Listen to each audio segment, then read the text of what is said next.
that was it fun to revisit that nearly 40 years ago thrill of the earliest known recordings of Greg Gilmore?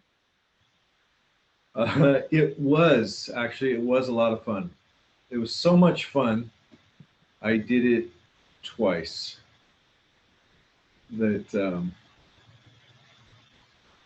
the I don't even remember now how far back this goes. It seems like a good 10 years, nearly. We this all came up quite a while back, and we were going to release the record, and I mixed it, and then didn't that broke down, and then maybe I was doing it just for my own amusement, not really being happy with those mixes and having no outlet for them. I just sat down and sometime later and started to play around with mixing them again. And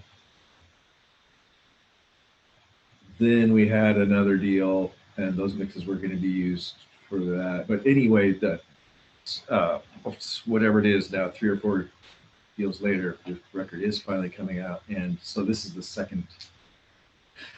The mixes I did originally are not we're using. Yeah, I did it again. Yeah, Right, and not unheard of in the the current state of recording, where you can go back and pick up where you left off or start new. But I mean, it's possible to do that in a way that, of course, wouldn't have been so possible back then. If 10 years later to do a remix, I mean, you really have to start from the ground up. And it's fun.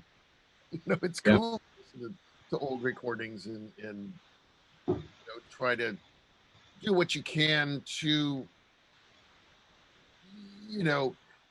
not necessarily enhance what's there, but present it in a way that sounds like it did then. To sort of uncover it. Yeah, and what I did when I went back to mix them the second time, I didn't have. I might have come up with either I found one myself or I got one from somebody, a cassette of the original mixes, which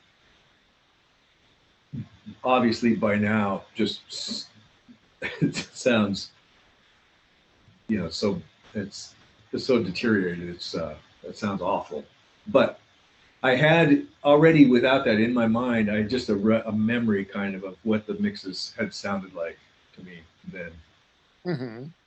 And I did try to listen to a cassette, whatever that is, 40, 35 years later, to try to reinforce that memory. And it may or may not have. It's hard to say, but I did. When I went back to mix them the second time, I was really trying to work with the way I had remembered them sounding, rather than reimagining them.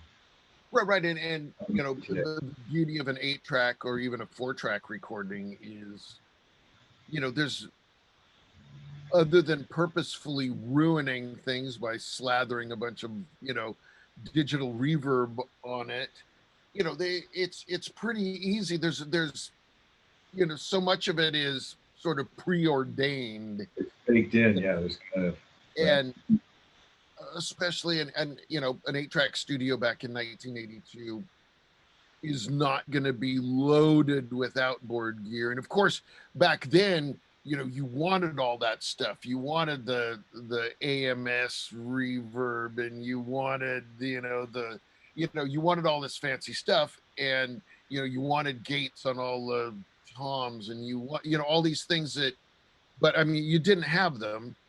And so you just did the best, you know, like the stuff you'd hear about. It's like, oh yeah, you put, you know, Gates on the toms and do do do do do, and you know that's cool and everything, but in an inexpensive studio, you just don't have them.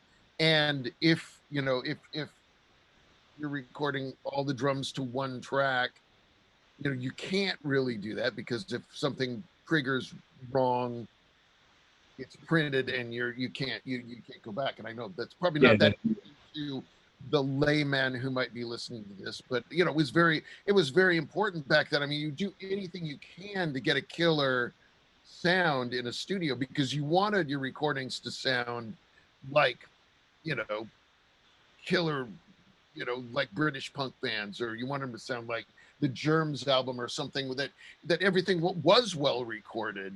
Um, and there was two things going against you, the least of which was the equipment, the most of which is nobody had any experience doing anything and nobody was really good at anything. But you know, you'd hear the records and you'd get frustrated when your record didn't sound as good as theirs, and you'd start like you know, yelling at the engineer. I mean, I'm not saying you guys did because yours turned out fine. Um, but you know, you just get frustrated and it's like, well, why doesn't it sound like this? Oh, and not the least of it being, you know, your own ability and the sound of because you didn't play it like that. you don't sound like that. You're not playing like that, and you know, there's a full detachment between, you know, your band and not your band, but other bands and the Yeah, yeah. technology.